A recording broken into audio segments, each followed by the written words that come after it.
Hi, everybody. Welcome to the next installment of In Conversation With. I'm Erica Stark, the Executive Director of the National Hemp Association. And we're honored to have James Forbes here, co-founder and COO of Tiger Fiber, and looking forward to a great conversation. So, James, thank you for being here. Thanks for having me.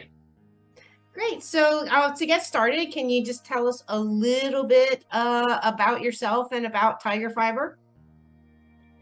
Yeah, so I'm one of the co-founders of Tiger Fiber, and we are an industrial hemp fiber processor headquartered here in the St. Louis, Missouri metropolitan region with farming programs on both sides of the river in Missouri and Illinois. Prior into getting into hemp fiber processing, I've been involved with sustainable agriculture on the food production side for the last 10 years. Have been in the medicinal cannabis space also for the last 10 years. Um, Before all of that, I was a partner at an insurance brokerage and worked for a federal agency at the White House. And so I've had a pretty diverse background that led me to where we are today. But one of the biggest motivations for what Tiger Fiber has become had been drawing on a lot of the past career experiences and realizing that this hemp fiber crop and the things that we can transition the raw material to is probably the biggest way that I can make an impact for global good over the course of my lifetime. And that's how we got here, was looking at sustainability, looking at what ESG looked like before ESG was a coined term, and then realizing that the solution had been introducing hemp into rural America to help support a lot of manufacturing industry and products that'll have a lasting impact. That's amazing. Yeah, and that is quite the background. So so you've been involved in cannabis and other forms for quite a while. What made you drink this specific hemp Kool-Aid? For the sake of time, I'll give you the Reader's Digest version. I was actually looking at applying for some medicinal cultivation licenses in other parts of the country. One of the parts was on the East Coast, and it was actually a group that was already working with the University of Pennsylvania systems. I won't go too far into that story, but in brief, I was asking them what how they were growing, cannabis on a university plot with university researchers, and was not fully educated on the 2014 Farm Bill, because this is going back, closer to a decade too. But they told me it was hemp, and I said, why do you guys keep calling it hemp? Why don't you just call it, medicinal or marijuana or cannabis? And it's like, it's not. We're not trying to call it that. It really is hemp to make building materials and alternatives to plastics and new textile fibers. And one of the guys just gave me Doug Fine's book, Hemp Bound. And after reading it cover to cover, I read it probably 5 more times and got radicalized by the book and realized that I had been looking at, the benefits and telling myself and everyone around me that cannabis is this magical plant and it's been suppressed because of the pharma industry. And without going down that rabbit hole, I realized that at most, that segment of the industry can reach global scale and be in the tens, if not hundreds of billions of dollars. But when I was looking at the sheer size and volume of what hemp fiber could replace, it was international and trillions, and something that could really create large scale carbon sinks and not be so heavily dependent on indoor cultivation facilities that are really a huge draw on the electrical grid. And so from there, it was, why is this illegal? Why can't we do this in my home state of Missouri? Like, why is no one in the country doing it? What do you have to do to catch up to Canada and Europe? And that's when we realized decortication, processing, agronomy, genetics, everything that is still in its infancy in the hemp fiber industry had to take place. And no one else was doing it, so we figured we would start a company and try and give it a go, and here we are.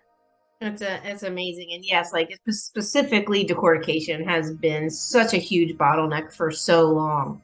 So I understand you sort of engineered your own decorticator as opposed to using a standard like LaRoche system or pre-existing one. You kind of made your own. Is that correct? Correct. It was we had looked at a lot of the European lines, and for about a year we had a Canadian small scale decorticator. And using the small scale decorticator, we realized that decortication by itself and also at a small throughput was never gonna be able to support a farm program. We would be paying, farmers to grow and sitting on all these bales of hemp with no way to harvest everything or process everything before the next season harvest, or support even $10 per hour jobs because there's not enough throughput. And then when we started looking further down the road at LaRoche lines and Cretez lines, we went out and traveled and saw a lot of them in operation, and it just wasn't a good fit for us with the cost and the lead time, and then knowing that we'd have to get farmers in the Midwest in a position so that they can change their entire agronomy program and maybe get different pieces of equipment. Um, and it wouldn't allow for enough robust, you know, throughput to take on different size and varying stalks. Those European lines are really centered on really precise hemp agronomy so that the hemp goes through the equipment. We knew that if that was the approach we had to take in the Midwest, at least, that we would either not get farmers to grow or we would constantly be getting, stalks that were too thick or not retted the right way. And then when it would go through these really expensive European lines, what came out the back end wouldn't be close to what they're doing in Europe because the Europeans have 30, 40 plus years of farming experience. They have a different cultural perspective on this type of farming. So we knew we needed something that could take a diverse amount of stalks that was readily available, replicatable, and could chew up different size stalks because different types of farmers have different types of soils and have different, skill sets with what they're going to do. So we did come up with a unique solution that's um, not really a decorticator by itself, but a processing line that decorticates and cleans and refines to specifications for fiber and herd that we've been exploring the last several years just based off of potential customer and existing customer feedback on what it would look like for them to incorporate hemp, fiber, or herd into their products. And so that's Right. how we came up with the line that we have today. It's by no means like the end all be all or the silver bullet. It just worked for us and is something we'll look to expand upon in the years to come. That's amazing. So your line you're saying is more forgiving to different quality of hemp inputs, different sizes, and things of that nature. If the inputs are different in terms of the retting process or the thickness of the stalk, does what comes out the other end stay consistent, or do you get different kind of outputs based on what the inputs look like? The way that the crops are grown, harvested, retted, the genetics that go into it, it is noticeable, the differences when it goes through the processing line. But with that, we're able to get clean separation of the herd and the fiber, no matter the genetic, the growing, the retting. What we'll see is the visual and mechanical differences. For the herd side, it's mostly uniform and the same. Where we notice a lot of the differences on retting, genetics, and everything that goes into the crop is really on the fiber side. We have some hemp that's retted perfectly, that is that golden, blonde, brown color, separated really nice from the herd, has a really good even length. And then we have others that, were not retted well. You could tell they had foreign weed and debris that snuck into the fiber. We have some where it's not retted well enough and there's a little bit more herd that's noticeable in the fiber. Um, So all of those aspects that go into fiber quality is it is truly more artistic and requires a lot of uniformity and a lot more regional production. It's kind of like wine, where different regions produce different grapes that give you different types of wine. I think that's what we'll continue to see in the hemp industry until much further downstream research and innovation comes online to create more uniformity and maybe some more synthetic processes. But to answer the question directly, yeah, we could take in almost any quality and get really good herd and get clean enough fiber that's, above the standard US quality. But if we're trying to, really dial in and get into the more textile grade fiber, that requires a really, really special set of farmers that are well educated, resourced, and get good weather.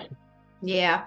So do you find that if you were to rank importance, is it the genetics or would it be the redding process itself? Like is a inferior genetic redded properly better than a well-redded inferior genetic or vice versa or are both equally important?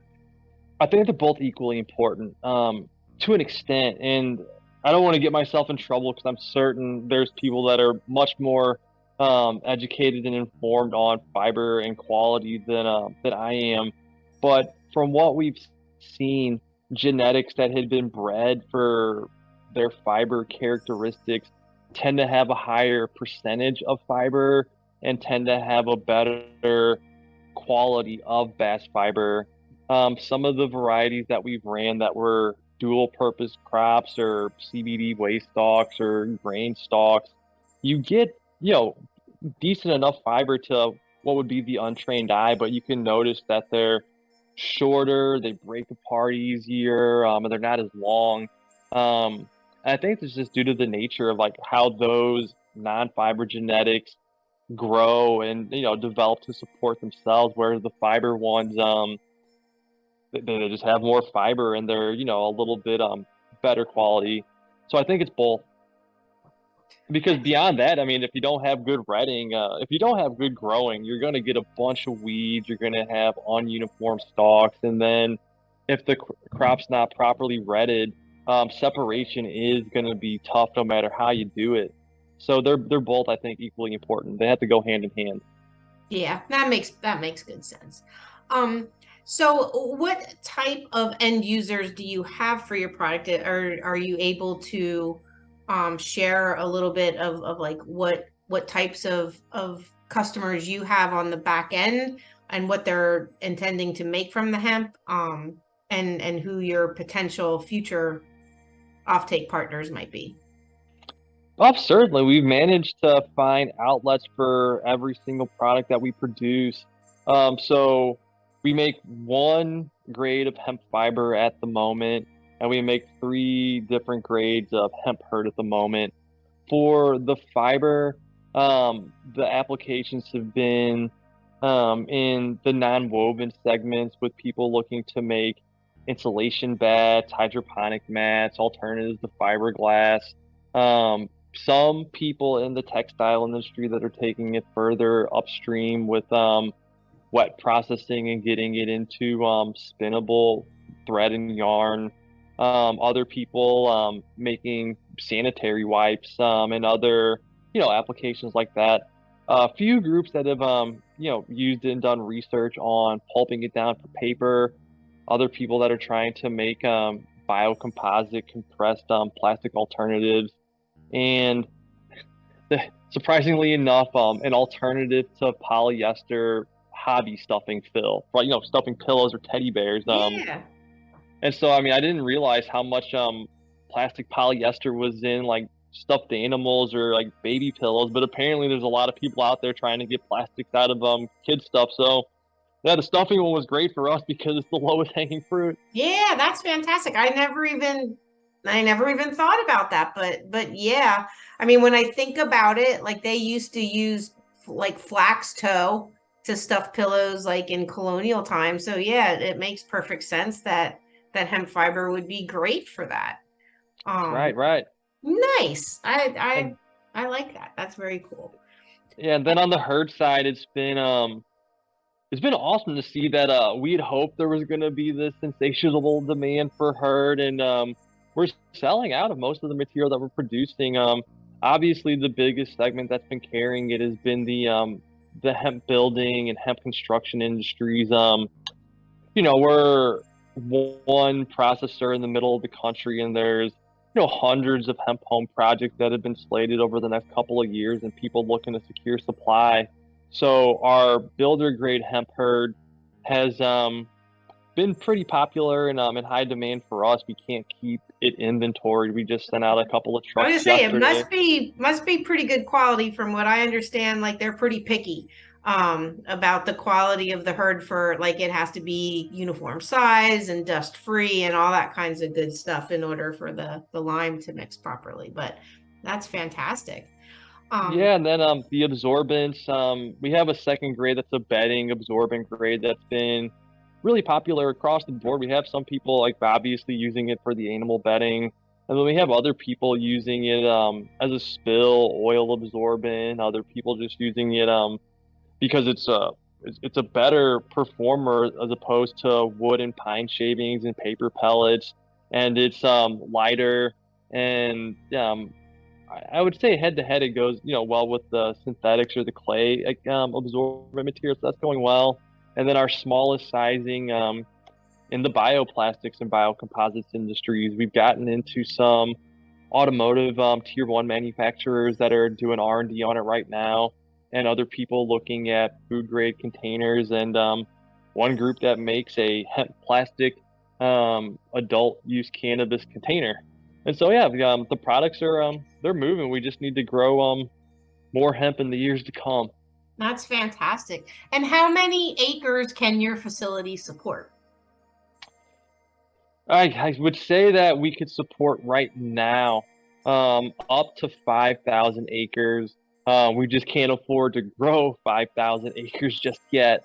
But yeah, the equipment is pretty robust. It does on average 4-ish tons per hour. And so we're looking to add another work shift to our production, floor plan. And if we do the second shift, we could be getting closer to being able to support 10,000 acres, but we're still, the equipment's one thing, the logistics and bale handling and how you move, like stuff around and get it high enough to get. So yeah, there's other things besides the equipment line, but as a company, we feel good that if there were 5,000 acres of crops harvested in a season, we can have it all processed and inventoried within a full calendar year. Nice. And so speaking of some of those logistical things, do you have a preference or need to use round bales versus square bales, or does it not matter how it's baled, or how does your do you have a guillotine? Like how does that part of it work? Or do you have to manually feed? We have a bale knife that is attached to a telehandler because we had looked at guillotines and we had looked at bale unrollers, and we've physically manually unrolled hemp and hand fed it through a decorticator before. So we knew none of that was gonna work, and so there was a company locally that fabricated a an adjustable bale knife that is essentially like a giant's hand picking up and smashing the bale and setting it on our conveyor belt to start the flow of the equipment or the material. But so we use that, and we don't necessarily for our process have a preference between round or square. It really comes down to if we had all indoor storage, we would want only square bales because we could fit more on a truck and we could stack more indoors and have more volume. Um, we don't currently have that luxury, and a lot of our farmers have been generous enough to kind of hold on to the bales until we have more room in our facility's footprint. So the round bales for outdoor storage are great because we get rain here in the Midwest, and the round bales do a much better job of shedding off the rain and preserving themselves longer. Because we've had a look at it, like a lot of other mainstream businesses where we've had to do inventorying, like first in, first out, that FIFO thing where it's like, Right. okay, these were the bales that we took first. They're gonna be the ones that are getting the oldest and the most weatherized, so we have to process them first too.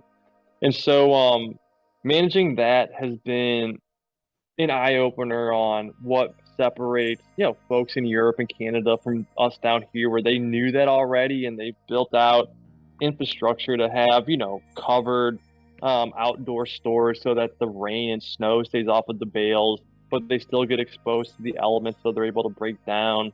Um, and so, yeah, learning those lessons, really just this year, this was the first year we actually had all of these bales that we had to maneuver and manage for processing. So learning as we go, but realizing that we'll take squares or rounds, but as time goes on and we reevaluate where we're at as a company and where we think the industry's going, um, we'll try to lean one way or the other. It's a part of our second fundraising round that we'll be looking at is a better building setup because we had to put so much emphasis on the equipment, the people, and the farming, and we didn't necessarily well, we thought it through, but it was just like, how are you going to get enough, like covered roof space that you didn't know you needed Yeah. on short notice, and then on the inside of our facility, we can maybe store 20 acres of bales at a time indoors. So that's, a lot different from the 1,000 that we planted.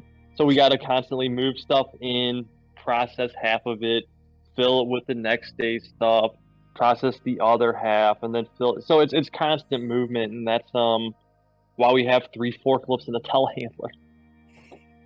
Wow. Yeah, I mean, and this is a completely kind of new frontier, and there's just some things you can't learn except by doing. So yeah, it's just amazing to hear all the progress, and so happy that you're there doing this. So what would you say is the thing you're most excited about, and what is your biggest challenge? I think the thing that we're most excited about is to see our plans working. We had hoped to be able to create a regional hemp hub where we would have our processing facility in close proximity to our farmers and close enough to, highway, rail, water, and air logistics. All of that's materialized, and thanks to, us having started small with our farming program and actually paying all of our farmers, we've been able to grow the acreage. And then the Lake Decatur project is really just turbo boosted our optimism on how many more acres we can get close by. So we went, we planted 1,000 acres, well, under 1,000, just under this year, but we did it in so many different regions. We, right here in the St. Louis area, like south and central Illinois, all throughout the northwest, central, and southeast parts of Missouri, parts of northern Oklahoma, and living through what it's like to have to receive, like bales from all over the place and different qualities. Some places getting hit with drought, some places having different soil quality. It's nice to be able to consolidate within a 200-mile radius of our home footprint, lower our carbon footprint, and also work with farmers that'll be, multi-year growers as opposed to try it once and they don't want to do it again because it was too challenging to get bales to us. Right. So yeah, so you touched upon the Decatur project. So let's talk a little bit about that because I'm super excited for that too, and you are the perfect partner for that project. So tell us a little bit about the project and why you're excited about it. Oh, well, it's one of those efforts that you read so much about hemp and its history, and so many people cite its ability to help clean out soils and be good for the environment. And we get to put that into practice here in our own backyard. And so, with the way the project is shaped up, in and around the Lake Decatur watershed area is some of the best, flattest regions of the country to grow corn. But with that, the corn, has been, apply with a lot of fertilizers over the years. And, corn's root system is maybe 3 feet deep. So they spray it, apply it one time, and that's enough to get it through the season for what the roots can absorb. But when you compound that over decades and decades and decades of essentially, like not necessarily monocropping, but heavily commercially cropping corn, a lot of that sneaks past that 3 foot deep root zone.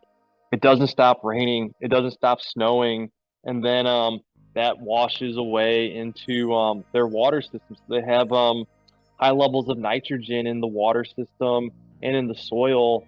And I think it's a combination of the fertilization, but then also the pesticide application that's causing that topsoil runoff that's going into the watershed. Um, where we are today with the project, they've identified a 500-acre site that was the dredging site for the lake that is loaded up with nutrient-rich soil, so much so that it grows a mountain of weeds really well. So for us to be able to use that enriched site to start planting hemp and getting real critical data on how much excess fertilizer it's uptook, how much soil it's preserved and held in the place, and then what you could do on these sites that they're all over the country where areas have environmental challenges related to ag production. Knowing that if this is successful in Decatur, it could be a model for the country that other groups can replicate and use, so that there's you know true public-private partnerships tackling these issues, and then also reducing the overall cost of the processor to get biomass, and incentivizing real life farmers to try something like hemp. I think is just an epic opportunity for the industry to get some positive light shown on it, to increase the production. And then oh yeah, the other part about this that has me really excited is beyond the 500-acre watershed site, the grant project will allow for us to directly compensate, pay farmers to grow hemp that are within the watershed. Um, and so that's a huge win for us because, again, um, we don't have the budget on our own as one small startup hemp fiber processor to take it down, thousands of acres, let alone will we have known the farmers in Decatur. But yeah, working with the city and working with the farmers with the common goal of proving that hemp will uptake excess nutrients and pull it out of the soil and hold topsoil in place.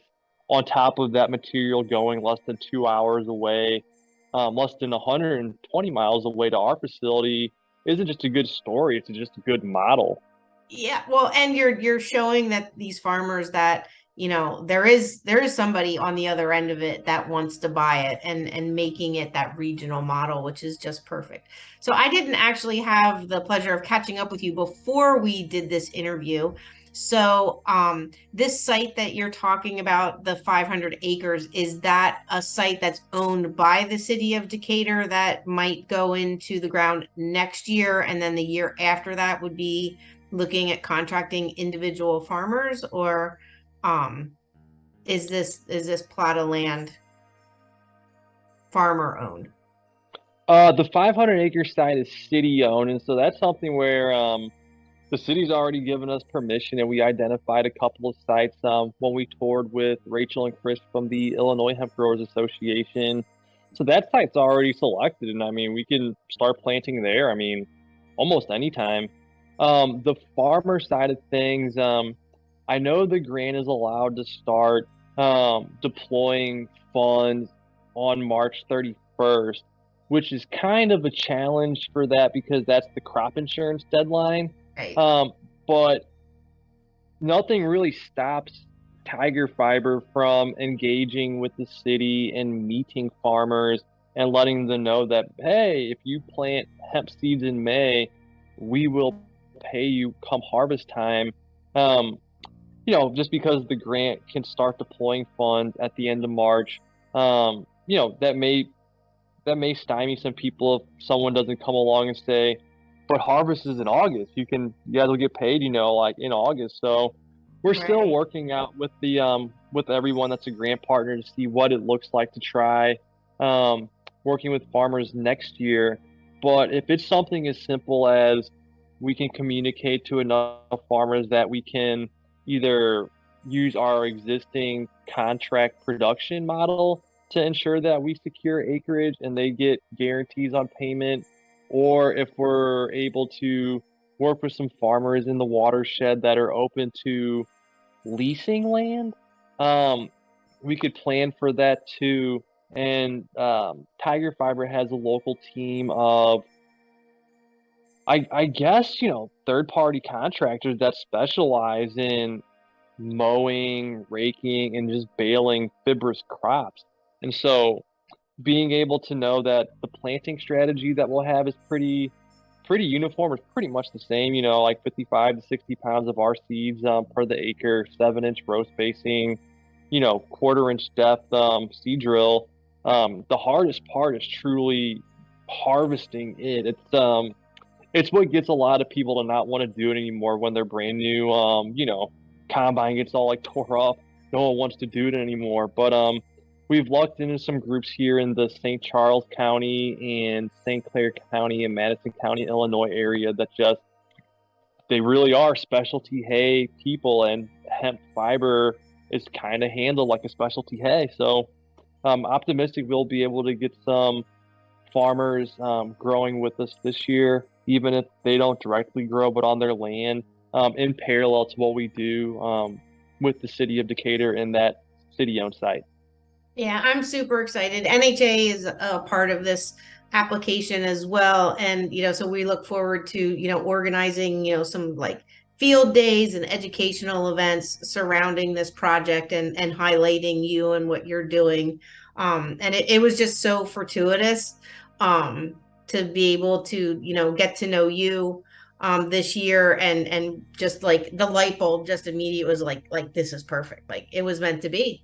So I know you were the missing piece of this project, and I have every confidence that this is going to be amazing. And just for the viewers that aren't aware, the Lake Decatur project was an NCRS funded project. It's a $10 million grant over 5 years, and it's part of a much larger project in cleaning up Lake Decatur watershed, and this hemp portion of it is small in comparison to the overall grant. But I think the results that we're going to prove and the data that we're going to collect are going to outshine anything else, and make this like really amazing and groundbreaking, and hopefully open the doors for a lot of other places to start looking to do the same. Because like you said, like we now have the opportunity to take everything that we've been advocating for years and proving that it is actually true, and separating the fact from the fiction, because there's been a lot of fiction in this industry as well. But now is our opportunity to prove and demonstrate what we can do, and that it is viable and it is real, and to have government support to do that is fantastic, and something that I'm super excited about. And I really, really hope that this ends up being really beneficial for you and your business as well, to be able to participate in this. Oh, we couldn't have asked for a better solution to engaging with farmers at a significant scale, because um, beyond just hemp being new and farmers not really, again, in our region, having a firm understanding of how to farm hemp, the other big thing was just that nitrogen prices have been going through the roof, and it had been anecdotal, because of so many university published, projects. And no offense to that, but everyone just assumes you have to, apply a ton of nitrogen to your farm to grow hemp. Was that on the nitrogen thing, it's going to be nice to be able to not have to tell farmers they have to spend more money to grow another crop, but that they could just use last year's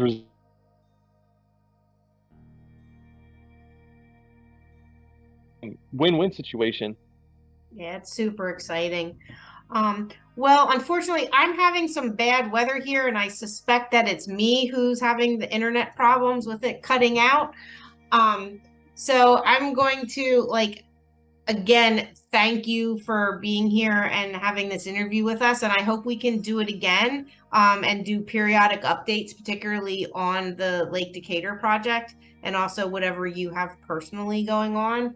Because it's super exciting for me. This is, kind of like what I've dreamed of, like ever since I got involved in trying to advocate for this stuff. I kind of thought that once the farm bill passed and it was legal, like life was going to be easy. And then I'm like, yeah, that was pretty naive, because like now is the actual hard work. And people like you that are making it possible. I'm eternally grateful, and feel really lucky to have met you. And thank you. And do you have anything in closing that you'd like to say? Oh no, again, just thanks so much for you guys for welcoming us into the National Hemp Association family. It's been awesome, just the amount of support we've gotten from other members and yourselves at the association, and being able to join this project. Being late to the party, I couldn't believe that it worked out as well as it has so quickly, because we read about this actually through one of the NHA publications, and then just coincidentally met Rachel and Chris from the Illinois Hemp Growers Association at a symposium we just decided to go drive down to, because it was close to St. Louis, and just asked them, is this really happening? They're like, yeah, it's really happening. We need partners like you. And I thought, oh, okay. And then here we are. It's great when a plan comes together, right? Like the right things Yes. happen at the right time if you have enough faith, right? Yep. So again, thank you so much for being here. Thank you all for listening to this installment of In Conversation With, and we look forward to seeing you next time. Take care. Have a good day.